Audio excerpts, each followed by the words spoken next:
Marketers of the world, why do we work hard to solve small problems? Why do we reinvent ourselves and our clients over and over? And why are we giving away marketing strategy for free? With advancements in AI, we're all seeing the marketing department shrink from the bottom up. And companies need you to serve them as their fractional chief marketing officer. It's time to solve bigger problems and bring home a bigger paycheck. It's time to create the lifestyle we deserve and to make a greater impact. This is the Fractional CMO Show, and I'm Casey Stanton. Join me as we explore this growing industry and learn to solve bigger problems as marketing leaders. The Fractional CMO Show is sponsored by CMOX, the #1 company to teach you how to attract, convert, and serve high-paying fractional CMO clients on your terms. Welcome. This is a Fractional CMO Q&A. This is just something I like to do kind of like once a month or so, just to chat with y'all and share the good news about being a fractional CMO, what it's like, answer your questions around it. I think oftentimes folks, when they're considering becoming a fractional CMO, I think their head isn't really in the right place. They don't really know what a fractional CMO is. And I think it's like, like working out. There's 100 different ways to work out. But CrossFit is very different than, going to like ballet or going to bar or something else, right? These are very distinct and different approaches to things. I think the CMOX approach to being a fractional CMO is novel, and it's built with a couple things in mind. The first thing that it's built in mind with is I want you to be able to deliver maximum value to your clients. That's like the single most important thing. But I want you to do it in such a way that gives you freedom. And I just live by this idea that I want to be free. And then I want to do with my life what I want to do with it. But freedom is inherent to everything I'm doing. I'm creating structure to be free. And that's free to be me, free to show up authentically as myself and not have to wear a suit and tie, because that's just not who I am. I'm free to help causes and people and in companies that I really enjoy working with. Free to make a lot of money and go and do the things in life that I want to do. Freedom to work from anywhere. Freedom to call the shots on my time. Freedom to push out people that aren't great to work with and pull in better people to work with. So inherently, it's freedom. So we deliver value to our clients, but freedom is so important. And then the third thing that I think is unique about the CMOX approach is that I created a vehicle for myself, being a fractional CMO. I've trained hundreds of others on doing it, to have a vehicle that can get you wherever you want to go. So what is that vehicle? What does it look like? Some people say, I just want one client. If I had one client, everything would be better. I certainly started off there. I remember years ago, 2010, I think I was in the Glazer Kennedy Insider Circle in Ann Arbor, Michigan. And I remember saying if I could make $4,000 a month, that would be it. I'd be thrilled. So I built a business that kind of got me towards that. But when you get to $4,000 a month, you realize that, if you just had $8,000 a month, right? And then when you get to $8,000 a month, you're if I could just have 10 or 12 or 15 or 20 or 30 or 40 or whatever, it's like a hedonic treadmill. It keeps moving. Yet so many people build businesses where they're limited on their growth. They build a car that can only go 100 miles. The CMOX approach to being a fractional CMO allows you to build a vehicle that can go really far, and then you just choose how far you want to drive it. I'll tell you, we have some members in the CMOX Accelerator who they're at different stages of life. So there's kind of 3 major stages of life and career. There's the folks that are kind of earlier on. These folks, if I can just generalize, let's call them single, living alone, got nothing to do but work. These people, they can put the hours in, they can grind, they can work really hard. And you get people on the other end of the spectrum, which is their kids are now grown and they're off to college, or they're going off to college this year or next year or whatever.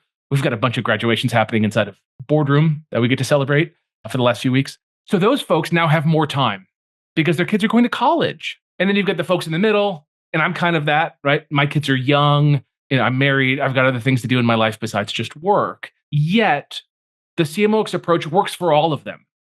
Those that are young, that have a lot of time and no commitments, but not a ton of experience, they can still go win clients, build deep experience quickly, deliver a lot of value, and start making really great money.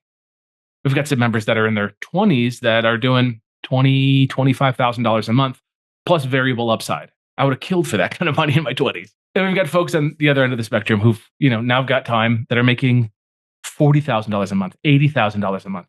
Some pretty crazy numbers.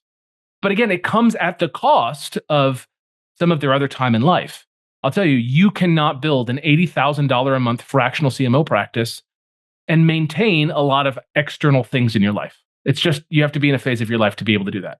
I think the happy medium for a lot of folks is making $43,000 a month, 45 grand a month, like right there, working 30 hours a week.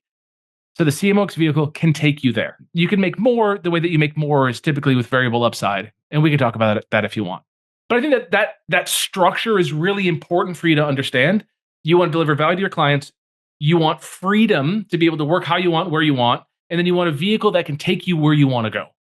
We've got a member who works with a company totally outside of her niche and gets to go to like a safari adventure every quarter and go like spend time with tigers and giraffes and, that kind of stuff, like big cats. Pretty cool.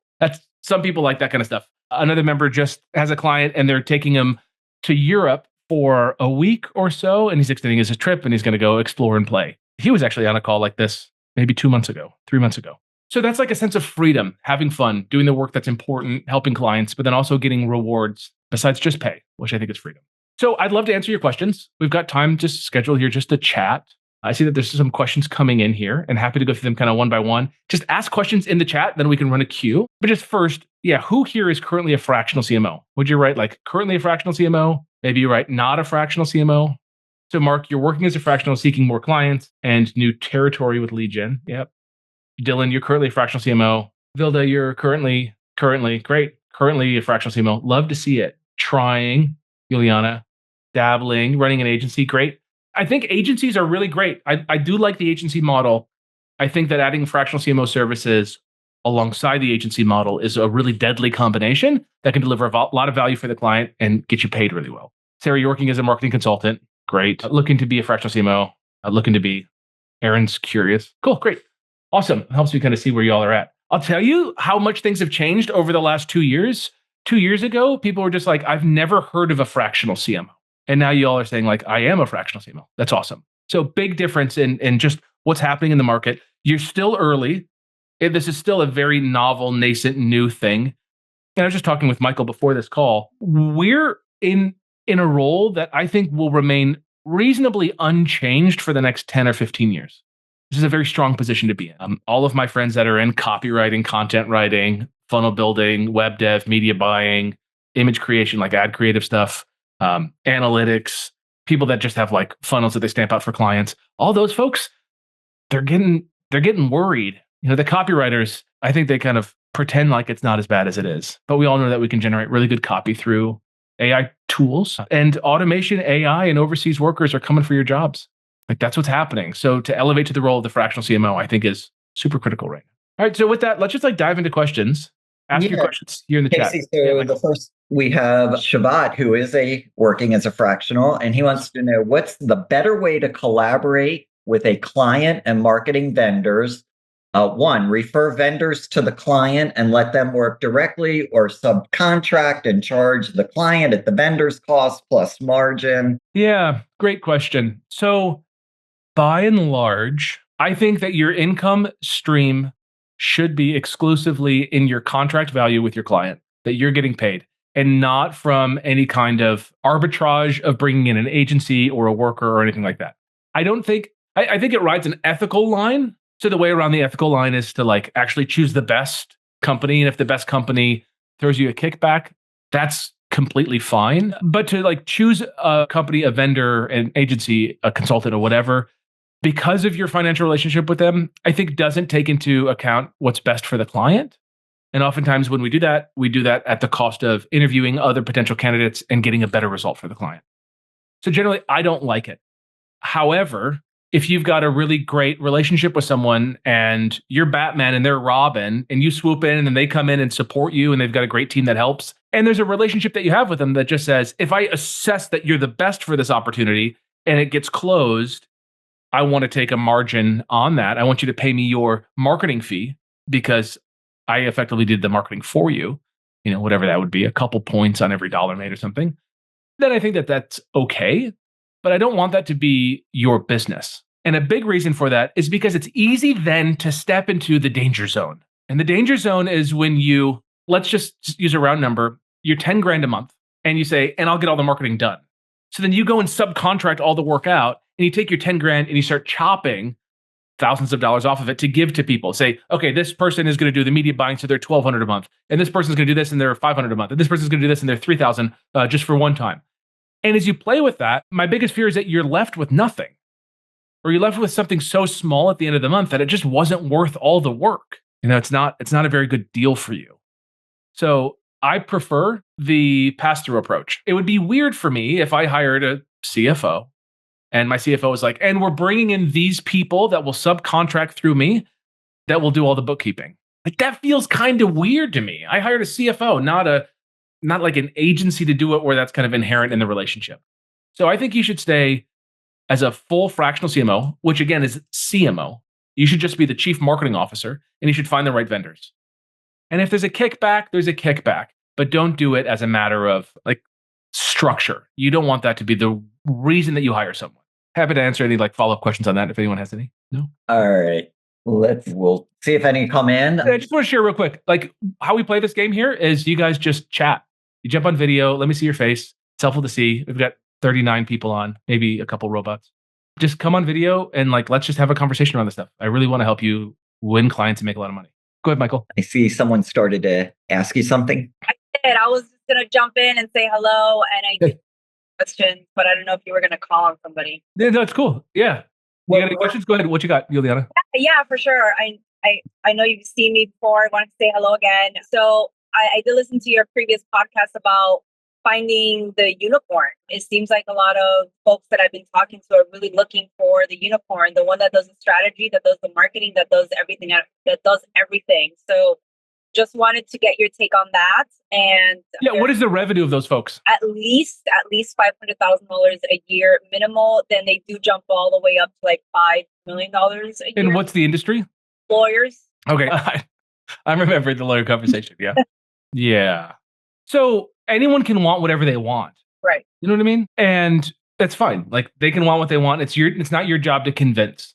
We don't come into the world to convince as fractional CMOs. We come to be like partnered. I did an episode a couple eps back on like kind of turning around and not selling, but instead buying. So instead of selling fractional CMO services, you're buying a client. Like that's the way you look at it. Like I'm looking for the right relationship for me. And I'll tell you, someone doing $500,000 a year is wrong. That is the wrong relationship. Because any decent lawyer wants to make $500,000 a year. So every dollar in that $500,000 a year that isn't a hard cost, they want to put in their pocket so they can get their BMW, so they can, ride around in their with their Rolex, whatever. So I think that's just way too small. And that's just like that's who they are. Nothing wrong with those types of people. That's who they are, and their lifestyle requirement. No one went to law school to make $200,000 a year. That's true. Right. So they want to make big money. So you might have to find the one who like just hit it big on a big case and made a couple $1 million. And now they're like, what do I do with all this money? I don't know it as a fact, but in Philly, we got this guy, a Top Dog Law. Oh, Top Dog. Yeah. Yeah. I think he's in Philly. I don't know. But Juliana, that like he must have landed some big client that he won and he made a couple $1 million on. And he's like, well, what do I do with all this money? I go ham on marketing. And he did. And he's done that for a handful of years now. Yeah. And it's killing it. And you know that the marketing brings in more for him. It's like personal injury stuff? Yes, he's personal injury. Yeah. So he's just like getting a bunch of personal injury stuff coming in from that. So like that's someone that I'd rather work with. I'd rather work with the person who's like, all right, I just made a couple $1 million. I'm ready to go big league. Let's go. Not the person who's like 500,000, just kind of scraping by, trying to figure it out. So I think you got to drop that low end. And I think you got to go to those that are making enough money where your costs don't hurt that much. Like, I mean, also just consider, what does it cost to get into a country club? 30 grand, 50 grand? Something like that, yeah. Right. So they're like buying in as they're early on in their career as a lawyer. They're like kind of, the cost to get to the level of status that they want is multiple years of a high salary. And then they get to a place of comfort. So you want someone who's like reasonably successful already, not the person who's just starting. Right. And then you want to work with those people and you want to like know them so that when they are ready, they call you. Yeah. So I would be like asking ChatGPT to do a scheduled task. Pay the $20 a month for ChatGPT. Absolutely. I already have it. Yep. Schedule a task and have it look every single morning for any big PI cases that any law firm has a press release about. I didn't know I can do that. That's pretty cool. Yeah, you've been able to do that since March, late February, something like that. So I just, is there GPT for that, or I just ask for it? So it used to be ChatGPT for Omni scheduled tasks, and now that's rolled into just ChatGPT, I think, for Omni. Nice. ChatGPT scheduled tasks. Yeah, you can take a peek. I'll just drop the link in the chat. Killer though. Killer. Have it do all that research for you on a daily basis. And then you want to reach out to those folks and congratulate them. Like, these are your people. Just congratulate them. And say, like, I'm the fractional CMO. I'm the CMO that comes in and helps when it comes to scaling marketing campaigns after you guys have big paydays. So you guys can get more of those. Great. Now you're buying a high quality customer, and you're not like, doing hand-to-hand combat with a bunch of like lower income than they want to be lawyers. Yeah, for sure. Yeah. For sure. Yeah, I recently, since I last spoke to you, I recently put in 3 proposals, and they all thought it was very expensive. Did you deliver the proposal before you shared price? I delivered the proposal via Zoom, and we went through it together. Okay. Yeah. And that was the first time that they heard price? For fractional CMO services, yes. Okay. Yeah, just a quick thought on this. You've seen these videos online of like guys like proposing in public, and then they get turned down, and everyone just kind of like feels really awkward, right? And you said to yourself, like, I would never do that. If I was a guy, I would never do that. Like, I would never propose with the red carpet and the roses in public for the girl to say no. Right.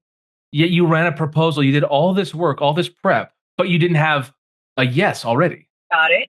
Right. So you wasted your time, and you got into a land of like hope, ultimately for them to be surprised. No surprise is appropriate here. Well, So we've gotten a few dates already. Yeah, sure. But I'm not writing any proposal for someone unless I say literally these lines. All right. So if everything we talked about today, including the price and everything, if it's all in a contract and there's no funny business in there, and I got that to you like in an hour, would you sign it? And I say, yeah. Okay, cool.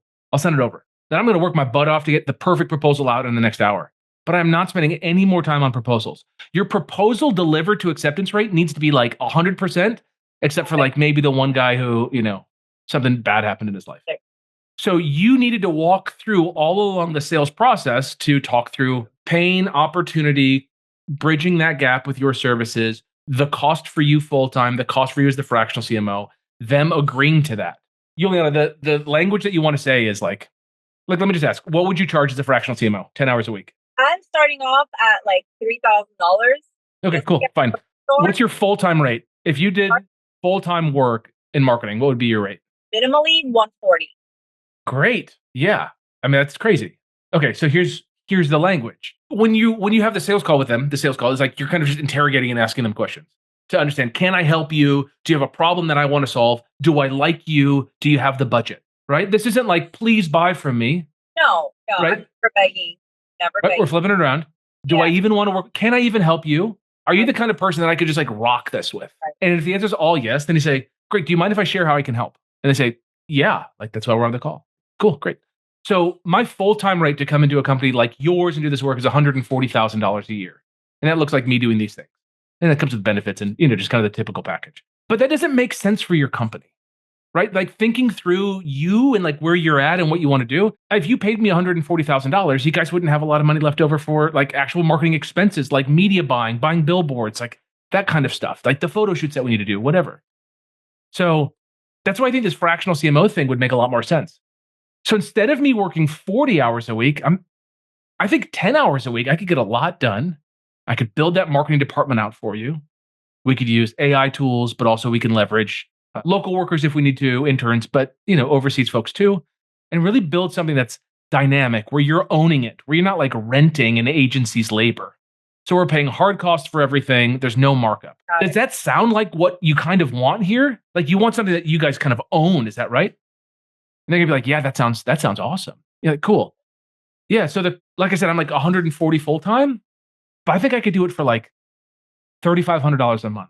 How does that sound? Does that feel like it's in budget? Does that feel like what you need? And I'm just talking it out here, Yolanda. Like I'm not pushing anything. Yeah, well, my sense with lawyers is, whenever we tell them, meaning I tell them anything that has to do with financials, like it's going to cost hiring me $140,000, or it's going to cost them $3,000 to work with me directly.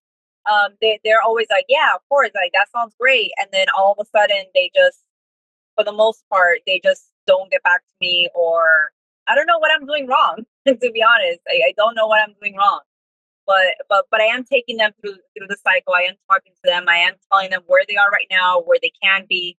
What does it cost for them to stay in the status quo? They all tell me. Well, if you're being really honest with yourself, where is this falling off? I think I overshare. I overshare strategy. Like the how? Yeah. And then I think they get scared on the implementation part in some senses, because they're stuck in being comfortable where they are, even though they tell me that they want to now scale and grow the company. So there's a line that I learned. I don't remember who said it, but it says, share the what and the why, not the how and the now. Yeah, that's true. Yeah. Right. So the what, what's wrong and why it's wrong and why that needs to change. We can talk about that. The only thing that I'm going to tell you on how is just hire me. And like, what we tend to do is we say, okay, so the first thing I'm going to do when I come in is I'm going to do a Google ad campaign, and I'm going to like remove all of your broad keywords, and I'm going to add only an exact match keywords. And then we're going to do these other things with creative, and look at these creatives, and we're going to copy those, from this law firm. We're going to do it just for you, but with your face. And if you give that level of strategy, they're like, I don't need you anymore. So we do have to withhold some of that. All the way. I don't give it all away. You don't give it all away. Yeah. The biggest fear that I have for you around this, though, is that you're giving away possibly too much. They think they get it. They go and implement it. They implement it poorly because they're lawyers and not marketers. Then they turn around and they blame you. They don't blame their lack of understanding of marketing. They said, I understood what you said. I Googled and ChatGPT'd, and I didn't get the result that you promised me. You're wrong, Juliana. They never paid you any money. They took your ideas and ran with them. So that's why I don't share that information, not because I'm trying to like withhold and hurt them or be secretive, but because I don't want them to have the opportunity to improperly execute the campaigns that I share and then blame me. So maybe there's not enough intrigue with you and you give too much away. Okay. I love that. Thank you for sharing that. I love that feedback. Okay. And are you like bulldogging them afterwards? Like you have calls in the calendar. You never leave a call without the next call booked? Yes. Yeah. Okay, cool. And are you going back to any of these folks right now? I was only able to close one of them, a family lawyer in Texas, but it does include agency services. So okay, cool. Great. I was close to that one. Yeah, I mean, keep going. The last thing for you to interrogate, obviously, like all of your actions, like that's important. Just like, how can you improve? Because obviously, most of the things that we can do is improve ourselves. But the other thing is consider the intent of them. Did they actually have a problem? Were they actually hungry? Gary Halbert says, if I had one advantage over you and I were selling hamburgers, right? You and I were selling hamburgers and you wanted to sell more hamburgers than me. What's the one advantage you want over me? Yeah. Better meat, cheaper prices, bigger buns, Kobe beef. What is it? Go to where people are hungry. Yeah. You want a starving crowd. So if these people aren't starving, then you're like trying to convince. I don't live in the world of convincing. I live in the world of talking to someone. Can I help you? Yes. Do you want help? No. Cool. Good luck. See ya. Next. I don't try to get people to want to work with me. Great marketer, Eben Pagan, pen name when he was doing dating work, David D'Angelo. I don't know if anyone knows that. Kind of a throwback to original like direct response online. But under the name David D'Angelo, he wrote this headline, which just killed me. He says, attraction is not a choice. Juliana, we look at guys who try to convince women to like them. It's laughable, right? Right? Like it just like looks desperate. Yet we find ourselves professionally trying to convince clients that they need to work with us. It's the same energy. The attraction is not a choice. So when you show up, I help these kinds of people. Do you have the intent? Do you have the budget? Do you have a problem I want to solve? Do I like you? They're attracted to you. You're attracted to them. It works. Right. If it's any kind of push, it doesn't work. Got it. Yeah. And the last thing I'll say, and then we'll move on, is I want the client, the prospective client, to hear you say, my going rate is 140 a year. And I want them to be like, okay. Just like, yeah, that makes sense. And then you say, so the cost for me to do this work is $3,000 a month, $3,500 a month, whatever. They're like, okay, that makes sense. Like it needs to make sense for them. They might not be able to afford it. It might be the wrong time. They might not have the intent, but they have to agree that that is correct. And if you're not getting them to agree that you're worth 140,000 full-time and that in the fractional capacity, you're worth 3,500, which I think is dramatically underpriced. It is. I'm just trying to get my foot in the door. but maybe you're trying to get your foot in the door saying like, I'm the dollar store version of what you need. And then they don't think that they need it. No one needs to spend $10,000 on a watch, but these guys think that they do. Right. And I started at like $5,000 and they told me that my price point was too high. So then I'm scaling down. What was their revenue? I mean, how many people did you talk to? I just don't listen to me and don't listen to them. Your price point is not too high at $5,000. Certainly isn't.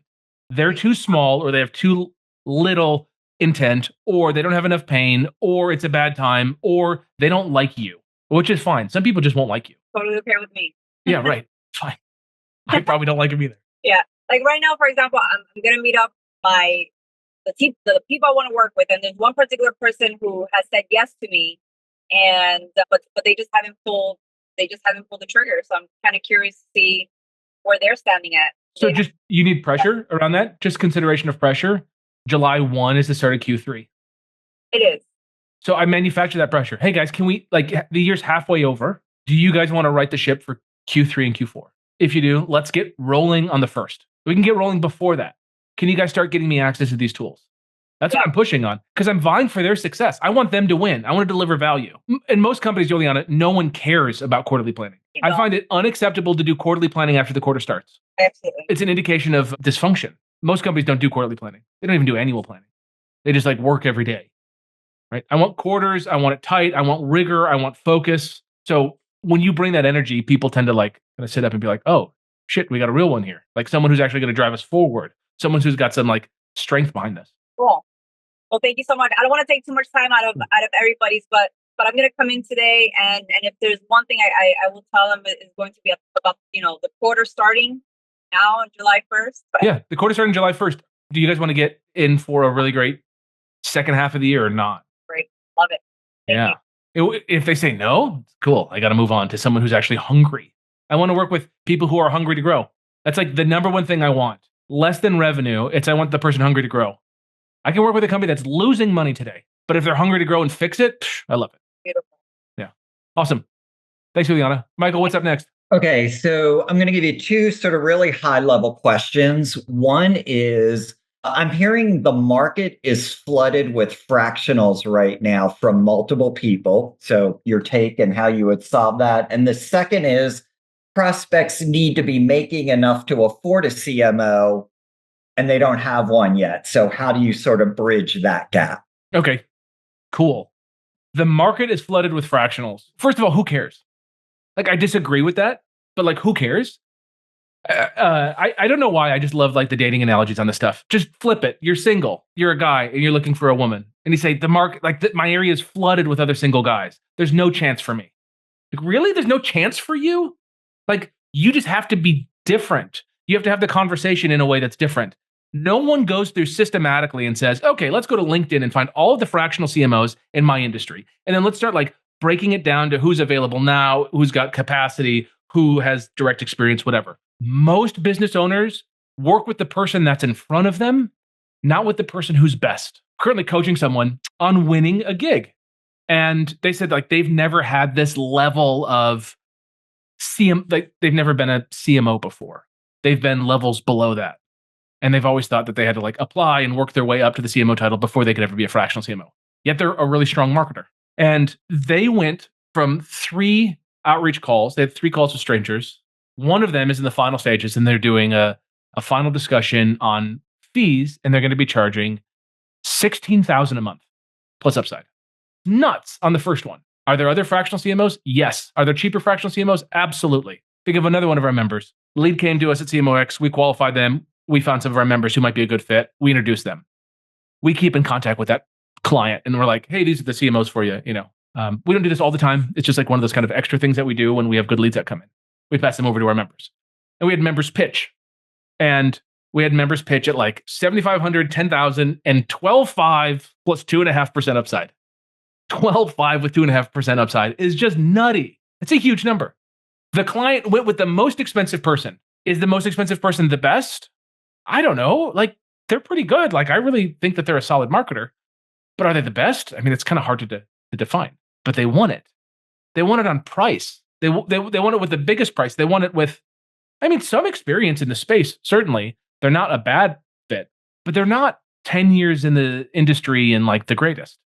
They just did a really good job of talking through the client's pains and showing how they can help. So it doesn't matter how many other fractional CMOs there are. It doesn't matter how many other people they're talking to, right? What matters is like you're there, you're talking to them, and you create a little bit of pressure to get a yes or a no reasonably quickly. If you just like protract the discussion for it to be 3 or 6 months long, then there's an opportunity for other people to come in. But if you keep it tight and it's like a 2-week first meeting to a yes or a no in 2 weeks, who cares how many other people there are? That's how I feel. Most business owners want to hire reasonably quickly, and they're going to hire without considering all of the potential opportunities that are available. I mean, if you as a marketer have ever hired an agency for one of your clients or your employer, you know how much of a pain it is to go through and interview a bunch of agencies. So you got to get a short list of 5 and you talk to them and you find the one that you like the most. And that's the one that you hire. And then maybe you fire them if they don't work out. But like that's how you get the job. So I don't care that the market's flooded. In some ways, that's a good sign. But I think at the same time, the market is always flooded with kind of like the new hot thing. The market was flooded how long ago with like marketing AI implementers or whatever the AI title was that they wanted to use? That stuff's all gone now. So there's a lot of folks that are going to don the hat of the fractional CMO, and they're not going to have time in the space to actually do any significant work. But it's like with everything. You want to be a realtor, just go be a realtor. It sucks maybe for the first year as you sell a couple properties and kind of get your feet under you. But then over time, you build a sense of dominance and understanding of the market, and then people want to work with you. Or I guess we can just take the opposite approach, the inversion, which is then don't be a fractional CMO and go be an agency owner whose margins are getting pushed down because everyone's using AI tools already and they don't need you. Or go be a funnel builder and know that I can go on Upwork and find a funnel builder in Bangladesh who can do similar work to you for much cheaper. I mean, don't you want to be in strategy and leadership? Just go there. Who cares what other people are doing? So And then the second, let me give you a follow up. I think will be really good for this. So like when you have, people pitching themselves as fractionals, $50 to $75 an hour, like you're saying, hey, who cares? They're out there, just keep going. But then how do you $10 an hour? Come on. Yeah. How do you respond when the potential client's trying to lowball or ask for pay based on results? So I want everyone here who has that question to go to a high-end car dealership or a high-end luxury like place, whatever it is, and just go see what happens when you ask for a deal. How do they treat you when you go to the Porsche dealership and you say, yeah, I want to get a 911. Can you guys cut me a deal on it? They're going to be like, no, Toyota's across the street. You might get a deal over there. Like people are welcome to drive Toyotas. They don't need to drive the Porsche, but Porsche has the price that Porsche has. I think it's important to really go do that. Some of the team members at CMOX were in New York. So I went out and met them. And one of the things that we did was we stopped at luxury stores downtown in Manhattan just to see how we were treated. And we played this game a little bit and tried to push around a little bit and ask some questions. And it was just great to see how we were treated. So you need to know that if you're selling a luxury solution, you need to treat it like everyone has always sold luxury solutions before. If you want to sell a commodity, feel free to sell a commodity. Just, it's really hard to make a living on a commodity. How do you transition from giving away the strategy to sell the tactical to selling the strategy? Okay. Especially if you have existing clients. There are so many marketers that I know, and you probably know too, that reinvent themselves seemingly every 12, 18 months. It's like the new next thing. I don't want to disparage anyone, but I can think of like a number of them who've been in the game for a long time. They make a lot of money, then they spend it all, and then they reinvent themselves with the latest thing. They're doing now webinar stuff, or they're doing now paid media stuff, or they're doing hire someone overseas stuff, or they're doing AI stuff, or whatever. And those people have tactics. They come in, high price tactic, and they just kind of stamp out what they have and give it to you and say, do this thing, you'll make money. And if you don't, you won't ask for a refund probably. Like that's their role, is to like deliver that tactic. And it's not wrong. It's not bad. Certainly the people that were teaching how to do stuff with ChatGPT and Make.com and all that stuff like 12 months ago were probably giving a lot of intel and alpha to companies to build really neat stuff that saved them a lot of money. And their consulting fees were probably worth it. I can think of those things as like, there's value in that. But the role of having the tactic and executing it is exhausting, and you quickly find yourself out of customers because the paradigm shifts, technology grows, We're moving into agentic AI. And so what do you want to do? You want to be there for the long haul. So I'm not selling just the strategy, I'm selling the leadership. So again, 3 things in a marketing department: marketing strategy, marketing leadership, marketing implementation. Implementation, I can get anyone to do it. I can get AI to do it in time. I can get someone in the US to do it. I can get someone local to the company who goes into the office to do it. I can get someone overseas to do it at a lower price. And I can get like computer use, agentic AI to do it. Some of it now, but maybe in a year it'll be kind of everywhere and we'll be able to get stuff done like that. So then that leaves 2 things left that are valuable: strategy and leadership. Strategy, I come with a lot of strategy, but other people have great strategy too. I personally am not on the cutting edge of what works today on TikTok shops. I don't follow the TikTok marketplace. I tend to be in the B2B space. That's like where I like to focus, with also B2C stuff, but just like not on that social channel, specifically TikTok. Yeah. So if I needed to do TikTok, I could identify our customers are on TikTok. I need to find out the TikTok solution, and I could go find the expert, bring them in for a couple hundred, a couple $1,000. They give me the best TikTok strategy right now. I get the team to implement it. We're off to the races. So I'm not alone building strategy. I'm leading strategy, but I'm getting strategy from other people. Sometimes I ask my CEO, hey, what are your ideas? And they're like, they've got some banger ideas. I just had a quarterly planning 2 days ago with a client of mine, and he had this super, super smart idea, just using big data to pull stuff in, to do some measurements of stuff, to be able to send direct mail out. I was just kind of floored with it. I was like, that is an awesome idea. I didn't have that idea. It's his idea, but I will get it executed. So I'm not doing strategy. I'm not doing implementation. I'm the leader. This is what we sell. So I don't want you to sell the tactic. I don't want you to sell the campaign. I want you to sell the long-term ownership of all things marketing. And there's a relief to that. A lot of business owners are the CEO and the CMO, and also like the lead salesperson. And if you're able to get all of the marketing related activities off their shoulders, you're more valuable. So you sell that. I'll take care of all the marketing stuff. You'll go from however many hours you spend right now or wish you spent to me having a full department executing it. And I'll report to you in 30 or 60 minutes every single week. And you'll have full confidence that we're doing everything right. For so many, that is the most important thing. The tactic, it's like the tactic du jour. It's like it changes maybe every day, every month, every quarter. So you can't sell the tactic. Inherently, you don't sell the tactic. You sell the ownership of the department, the building of the department. Saying, I'm going to come and I'm going to assess the agencies, and then we'll probably sunset a couple of them, maybe keep 1 or 2, folks on from the agency. But then we're going to build up our marketing techs. We're going to pay lower cost. We're going to build internal structure, and I'm going to build and lead that team. I'm going to create a sense of structure in the business so marketing finally works well with sales. So we finally work well with product so that we can straddle both of those departments and support the growth of the business. When business owners hear this stuff, they're like, that's what I've been missing. The business owner you don't want is the one saying, I just want the tactic, because the tactic isn't the problem. Sometimes the tactic can do good things for them, but every tactic is short-lived. The person saying cold email, it's short-lived. The person who's saying run meta ads, run video ads. I love Frank Kern. I think he's great. He just ran this thing that's like, run this ad with this number of videos and only let the frequency be like 2 for each video view. Have 7 videos, give people 7 videos of content over the course of a week. And he had this whole fancy, complicated funnel. Does it work? Yeah, maybe. Is that the actual solution for the business? Absolutely not. The solution for the business is structure, it's reporting, it's a team, it's a department, it's fighting with the CEO and not doing stupid stuff that they ask you to do. It's coming up with new ideas, finding partnerships, it's all that stuff. So it is inherently different than tactic. And the strategy that you have, all that you probably have in your brain is strategy for 30 or 90 days. But you want to be with the client for years. So the strategy is not beyond that. Just one quick aside. I worked with a company. I came in, good marketing department. I think there's 4 people full-time in the marketing department. Right when I joined, someone quit. He was like, someone who knows what they're talking about. I'm out.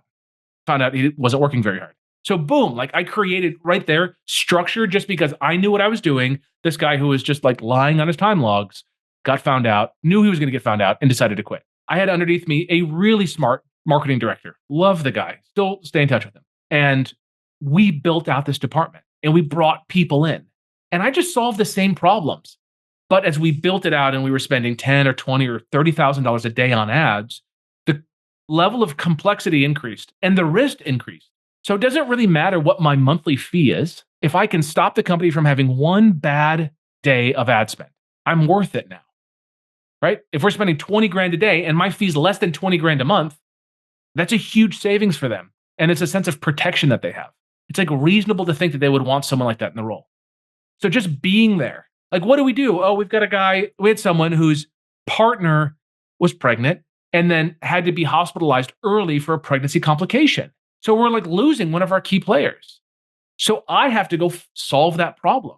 Like that is a managerial problem. That's like the ownership of the department's problem. How do I support a guy that we're losing? How do we support him so that after his pat leave's over, he comes back, he wants to come back? And moreover, like how do we keep the department moving forward? Those are the decisions that you make. So they're not just, a one-off marketing campaign. You're thinking long-term, how do you build rigor and structure to support the company long-term? Okay. Next is, can you describe more about what the variable upside is? Give an example of that. And when you're contracting, is it purely just hours per week, or are you building in flexibility with outcomes? Yeah, good question. So I'll say the second part first. The contract templates that we have at CMOX just say like about 10 hours a week. Like about is kind of what you want. Some weeks you're going to work less. There's at the end of the quarter and the start of the quarter, you work more. And at the middle of the quarter, you work less. So what does that look like? Right now, my CMOs, they're like pretty focused. They're delivering quarterly plans this week, maybe at the latest next week. We did a quarterly plan training last week, so they're all clear. We did it all together, big group thing, ton of fun, couple hours long with me. So they build the quarterly plan for their clients. Then they schedule the meeting and deliver it this week. And then next week, they get all the milestones and they're off to the races. And in the first 2 weeks of July, they're really focused on their client, really getting everyone started. It's all about getting started on time, good focus. And these folks have then the quarter to get their tasks and outcomes complete. So you say 10-ish hours a week. That's kind of the range if you're in the engaged capacity. And I think a fair price to charge for that is like $5,000 on the low end to like $15,000, generally speaking. My first one was at $7,500. We've had folks that have come in and sold a little bit less, maybe at like $3,000, but after they sell their first one, they realize that they should be selling it at like $5,000 or $6,000. So that's kind of the range. Yeah. So Michael, what was the second question or the first question of that? Yeah. The variable upside. Hold on. Upside. Yeah. So variable upside. First of all, I would just want to like check you. This is not a conversation that I want you to have. It's kind of like an unacceptable conversation to even consider unless you have a base of revenue that covers your nut and it's consistent. So the example of that is, I think just like a general number, if I had to throw it out, is I want someone to make 20 grand a month as a fractional CMO before they even consider taking on any kind of upside. Why? Because I just want you to have like consistent income.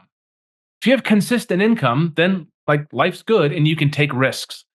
When you ask for upside, sometimes you lose the opportunity. Some people are just like, no, and they like close the door on you. Other people try to use variable upside as a way to, I don't know, win a client because they think that having equity in a company is cool or something. I don't want equity in any company. I want revenue share, but I don't want equity. I don't want to own anyone's company, but I do want to be owed a percentage of revenue. So yeah, I think equity is just the wrong move. By and large, for just about every single person. I can think of 2 people in the accelerator ever where equity made sense. For everyone else, it's revenue share. So do not try to go work with a client and they're like, I can't pay you. Like Juliana, they're like, I can't pay you $3,000, but I'll give you equity in the company and we'll pay you $1,000 a month. The answer is no. Like you need to be making 20 grand a month consistently, confidently before you get upside. And you are welcome to not listen to me. And it's going to be really hard because equity rarely pays out. Got a good friend of mine, worked at a company that most of you would know by name. He was the CMO. He had a package, equity package, worth $1 million when he left. The company grew a little bit after he left. So maybe it was worth $1.2 million, $1.5 million. He lost all ability to influence that business. That business ultimately reached a liquidity event 5 or 6 years later. And that liquidity event only paid out on preferred stockholders, not on common stock. He held common stock. His $1 million, $1.25 million of IOU, he never got a dollar for it. It just vaporized. So I don't want you to have equity. I'd rather you have quarterly payouts on revenue. That's like an easier approach. Inside the accelerator, we have a few different vehicles for like how to get upside. It's really on a case-by-case basis what makes sense for the company. It's not a bad move, and it is how you get your revenue over $15,000 a month. Yeah. So some folks are doing it as like a percentage of revenue, but those people have a base of business and like all their bills are covered before they do that. I just want to say like one more time, too many people take on equity for low-paying companies where that equity will never reach a liquidity event. It is such a YOLO for them, but they think that they're in a good position because they own the equity. But they don't know about all the downsides. What if there's a capital call? What if the cap table has to raise $1 million and you holding 10% of the equity don't have $100,000 to throw in? Well, they're going to have to go get capital elsewhere. And how do they reward that capital? With equity. So your equity value drops. So if you don't have the cash to play the game, it's probably not worth getting equity. Yeah, I would just be really cautious and careful. And it's way better to make money today than it is to maybe hopefully someday make more money later. By and large, for just about everyone. Michael?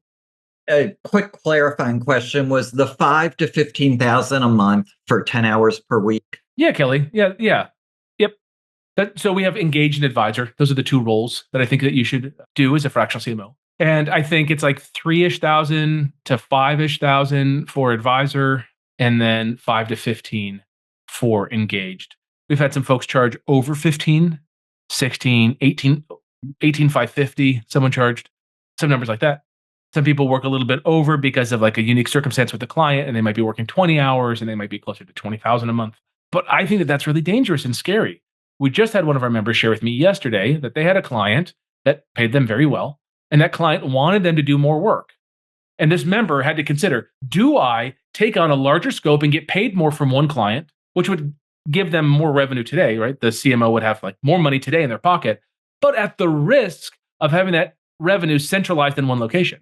They opted not to, and they prospected and got another client. Their big client that wanted this person to work more hours just put a notice of the end of the contract. They like ran out of money. So the CMO went from a possibility of having devastating risk to just having like a bummer of a day. So just consider that you don't want to put all of your eggs in one basket with these clients.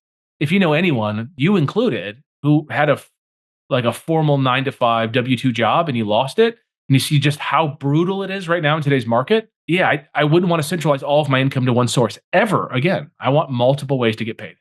I think that's what you should be going after too. How are you on time, Casey? How are you on time? Right, yeah. Do you hear me? Can you say it again, Michael? My speaker's just turned off. Got it. I was asking, how are you on time? Just because we're at the hour mark. Yeah, good question. We can keep going for a few more minutes.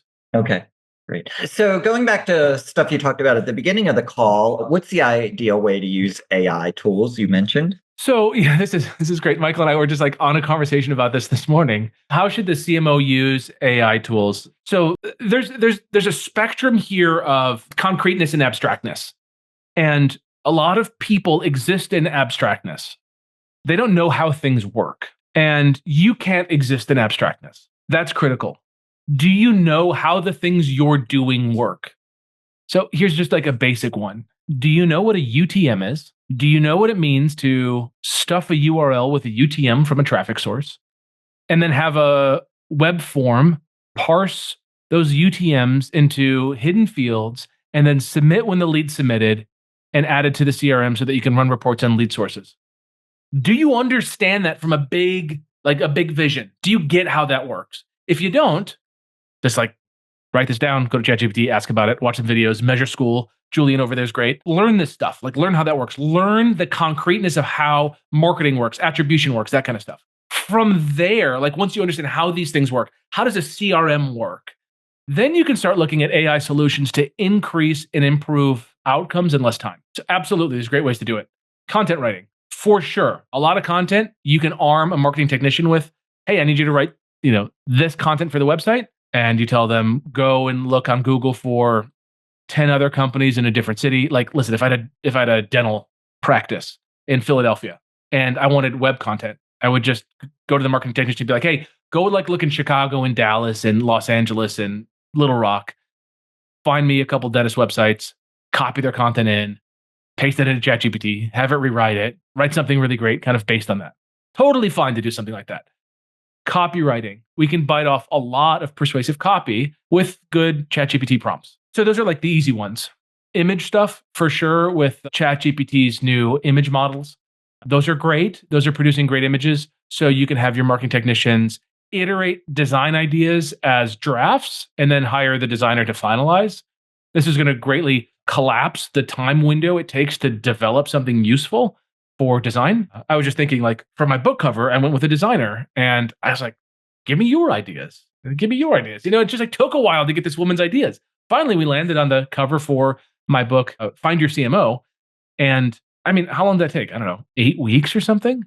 I probably could have got there on my own with these image prompting models in a couple of days. And then I could have given it to a designer to finalize and actually do it right. But I could have gotten closer. So that's a lot of it. I can also think I was recently on a call where we wanted to get a URL field for a phone number and we wanted it to display on the site. So like the click to call button, we wanted to change based on a field in the URL. And I knew it was like a JavaScript and I'm not a developer and I have no business writing it, but I also wanted it done and I didn't want to deal with it. So I just got on with the marketing technician. I said, here's my idea. I want to pass over this field so that we don't have to have all these duplicate pages. And like, I know that this is probably a JavaScript that we need for it. So I just asked ChatGPT and it spit something out and it worked marginally. Like it solved one of the fields, but not all the rest. I was like, this is it. We know what we're doing. Went on Upwork, wrote a request out to a couple of JavaScript programmers who knew HubSpot. And we said, here's the script that we did. Here's what we're trying to do. Help us. Got on a call. 1 hour from my start to finish, inclusive of finding, hiring, onboarding, and getting the work done and tested. It took us 1 hour and $30 to get that done. I couldn't have done that without ChatGPT. I couldn't have done that without ChatGPT writing the code for me. So that's a really good use of AI. We just like speed ran an outcome. I think middleware is useful too. So you've got like the make.com, Zapier, N8N, those kind of tools. You can use those to support. You can ask those tools to like come up with, using AI to come up with like better workflows. You can also put AI in those workflows to like transform data. That's useful too. But by and large, most companies don't have those problems. They have people problems. And like, again, by and large, what I see most of our CMOs doing is just arming smart people with basic AI tools, big outcomes, limited times to do it. And the person gets a better outcome faster using AI tools. But they have to understand the concreteness. So your job is to teach the concreteness so that they can work in the abstraction. They can work with the AI tool that's going to come up with all this stuff and be able to check its work. Is there like one tool that I would recommend you to use for marketing strategy? Absolutely not. I think that is like a kind of a foolish way to look at AI. I get approached often by folks who say, hey, Casey, I know you've got all these CMOs. I want to show you like my how to make a marketing strategy tool. It's StoryBrand mixed with Jeff Walker, mixed with the copywriting angles of Ben Suarez, like whatever. Like they have like all of these different modules in this AI tool. And the CMO gets lazy and they stop thinking. It's not that those tools are not useful. It's just that oftentimes it comes at the cost of actually understanding things. So I'm all in for shortcuts, but I think that our over-reliance, like what is the problem with AI? There's this great guy, Parker Pensie's, Parker Notes. You can find him on YouTube. He's got like the 3 scariest outcomes on AI. And like scariest outcome number 1 is AI takes over the world. And he's like, that's probably not going to happen. Number 2 is it's like a bad actor leveraging AI and they take over the world, which like has some semblance of like that could happen. But the third thing that's already happening is people overly relying on AI to do something and therefore not learning themselves and just kind of becoming, just kind of empty, just like ChatGPT monsters. And they just trust whatever the output is. And that's really scary. We see that a lot happening. And I think that when the teams that you have could do that and just like do the job and still get their paycheck, it becomes a really dangerous incentive structure for them.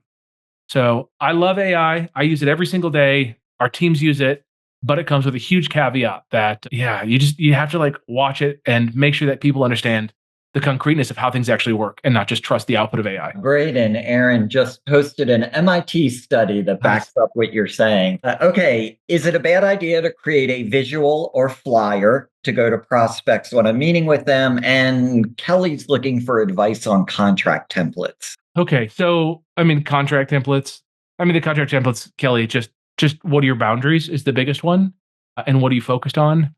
Scope creep absolutely happens, just kind of be considerate of that. Yeah. I mean, what are the things that you want? You want to tie in any kind of travel that you are compensated for it. You want to get like all normal fees reimbursed. Listen, I like the finer things in life. And if a client's paying for me to travel, I'm flying in the back of the plane. Right? I'm taking a cheap Uber. I am not putting undue expenses on the client. I'm not to be treated like I need a black car in first class or anything like that. Right? It's just like very reasonable stuff. I just kind of want to show up and do my job. And I think you should do the same. I think it shows that you're a bit more of a servant leader.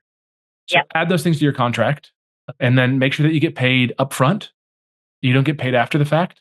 It's totally fine for them to pay everyone else at the company after work is provided. But for you as the fractional CMO, you're just paid upfront. Those are one of your terms. You get paid with Stripe kind of immediately so that you win the deal. But then after the first month, try to push them to something where you don't have fees. So Stripe's going to charge you 3.4%. It's the 2.9% transaction fee plus a 0.5% recurring charge if your client pays you month after month. So, on $10,000, 3.4% is $340. I'd rather not give that away. Those are some of the things that I would have in there. And, the last thing about contracts is the contract needs to be clear so that you're all on the same page.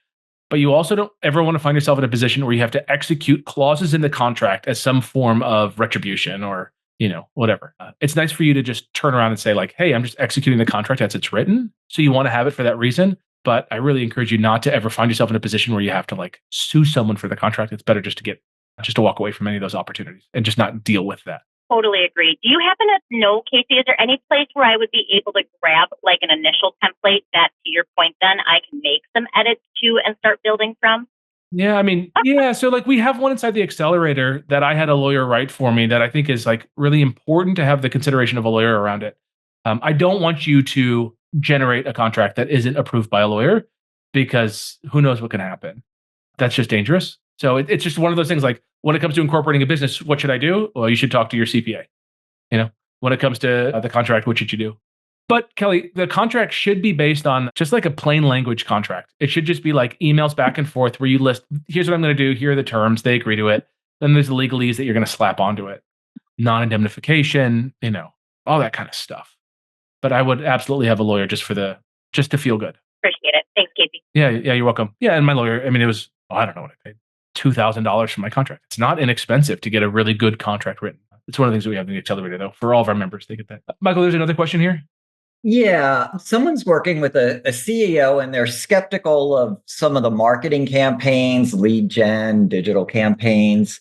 And so the team is like doing a lot of stuff. So they're just asking, in your experience, when it comes to B2B markets with a small TAM, around 1,000 companies, what's the best marketing approach?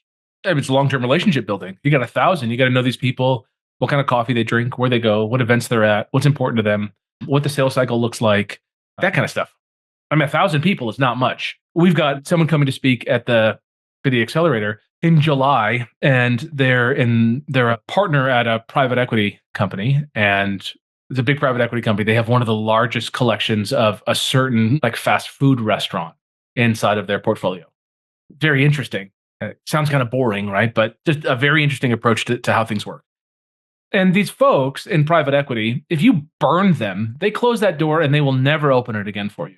And I just think like that's an approach that we have when we have a small TAM. When we have a larger TAM, maybe I'm a little sloppy in my outreach. I'm okay with sending a prospect maybe an imperfect message. But when I have a small TAM, no way. Everything is perfect, like world-class perfect. If my TAM is 50,000, I'm a little more cowboy. But when it's 1,000 or less, I am very tight and I don't let anything go out that isn't absolutely perfect. And I think you just play the long-term game. If you have a higher lifetime value and therefore potentially a higher acceptable cost to acquire the customer, consider how you use that money. I would rather live in a world where I have $1,000 or $5,000 to acquire a customer than live in a world where I have $20 to acquire a customer. If I've got $5,000 to acquire a customer, I'm having fun. I'm doing stuff that's interesting, that's novel. I'm sending them direct mail, just like having fun. And just like look at lumpy mailers, look at shock and awe boxes, look at Gary Halbert's dollar mailer. Like that kind of stuff is novel and interesting for these folks. And you just want to be good news. You want to be helpful and friendly. And the last thing I'll give you here is the consideration that don't just sell the thing that you're selling, you can also provide something that's useful. So here's an example. I worked for a company in the telemedicine space a few years ago. And the people that we sold to, it's kind of funky. So it's B2B to B2C. We sold to companies who then had their agents sell to the HR at companies who then had employees leverage the telemedicine. So it's like a long sales cycle, a lot of people in the way. And instead of just saying like, sell our telemedicine, we'll pay you, we started developing resources for them to do a better job generally at outreach or CRM management. And we just gave like a really great world-class guide to doing these things. And these people wrote back like, oh my God, this is so useful. Like they're sending these terrible emails out. So I wrote emails for these insurance agents to send out. And I said, send it out, write back, tell us how it goes. They got like free marketing, like a free CMO in their back pocket. They're like, this is amazing. We're like, awesome. How can you sell our telemedicine better? Here's some of our ideas. They love that and they were able to leverage it more and sell more. So it's not just selling your thing, it's helping the people who buy your thing be successful and therefore you're more top of mind. All right. Michael, I got to wrap though. So I just want to share something here, big picture about this. Fractional CMO, like fight me on this. Tell me a better role to be in marketing. There isn't one. There's not a better role in marketing than being a fractional CMO. AI is coming. I am not an AI absolutist. As much as I like using AI to do stuff and make my life easier, I'm also like considering what's happening in the future and how destabilizing it is. My job is to provide for my family. Like number one, provide for my family. And how am I going to provide for my family? I'm going to do it by being relevant and being a leader. And that means today stepping into a role that is harder. Like every new client I personally win, because I'm still in the game. I still prospect, win clients, and serve them as a fractional CMO. Everyone, bigger problems, bigger budgets, more fun outcomes, and I get paid more. That's what I'm fighting for because I want to build relevance and efficacy. The CMOs that we have in the CMO Accelerator, we've got some powerhouses that are in like the later stage of their career. They've been in corporate space for years, some of them decades. They're very strong. Others that are kind of just been in like an agency, they really get how things work, but they've never had the leadership role. And then everything in between. Literally all walks of life. We've got folks from all over the world. US, Malta, Italy, Netherlands, Singapore, Australia. I mean, we got folks all over the world. And they're seeing it. You know, we say like when the US gets a cold, when the US sneezes, England catches a cold. So fractional CMO stronger here than it is over in Europe, but it's starting to grow in Europe. It's starting to grow in Netherlands. It's starting to grow in just like kind of just east of us in Canada. So it's valuable. Companies are hiring this. They're hiring this role. And I can't think of a better place to be. You win a client that pays you $3,000 to $15,000 a month. Then you win another one, probably increase your rate a little bit. Then you win another one. You start feeling good. Then you start winning those that give you upside. So you start getting more, bigger, better outcomes without flooding yourself with a bunch of clients that you're working with. That's what we do with the accelerator. That's what I help you with. 3 stages. First, we help you get sales ready. So we give you the proposal template that I paid to get done. We coach you on getting your kind of business set up so that you can go and confidently sell something. Like, what are you selling? How do you sell it? How does it help the person? Who's your ideal audience? Where do they live? How do you get in touch with them? All that stuff we help you figure out. Then we try to graduate you out of that as quickly as possible. Some folks can do that in like 2 days. Some folks, 2 weeks. Then we get you on the road to 10K. This is where we focus you on getting to $10,000 a month in recurring business. That's where I want you to be. That's like the number one place I want you to be. You want to be past 10K a month because everything is different. It's like every kind of hero story, the hero with 1,000 faces. You go and do the thing, you come back, everyone kind of sees you, you look the same, but to you, you're a little different. You see the world differently. You've sold the client, you've pitched it, you've serviced it, you've spent a month or two collecting 10 grand or more. You see how things really work. You see that you don't have to like have this meritocracy of earning your way from junior marketer to mid-level marketer to marketing director to VP of marketing to CMO to now being a fractional CMO. You see that you can jump to the role of the fractional CMO. That is critical to your own confidence. And then you get into boardroom. That's our 3rd level. So sales ready, road to 10K, boardroom. Boardroom is where we have a ton of fun when we talk about this stuff. This is where people are out there. Like some folks are just kind of getting fat on great paying clients and they're just living a great life, 30 hours a week, that kind of thing. Other folks are making a lot more money, but they're working their butts off. They're working, 60 hours a week. Then you got other folks that are kind of figuring it out in there. They're making $10,000, $15,000, $20,000 a month, that kind of stuff. We all chat in a WhatsApp group. for Boardroom. And that WhatsApp group was blown up before I woke up this morning. It was blown up after I went to bed last night. And it's the people that are in the game actually playing and winning.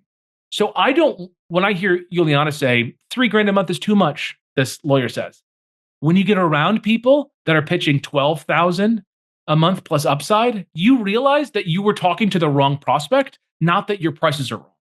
And that's so valuable to helping you increase your own confidence and your ability to sell. So I'd love for you to book in a call with my team. You would talk to Justin. Justin's great. He's been with me for a couple of years. He lives just north of New York City. You can book a call with him at cmox.com/call. It's a 15-minute call. You just make sure like you've got the experience and you actually like want to be a fractional CMO, and like it's kind of like a mutually good fit. We think that we can help you. And if he thinks that it's good, he's going to pass you over to one of two people, John or Melissa on my team.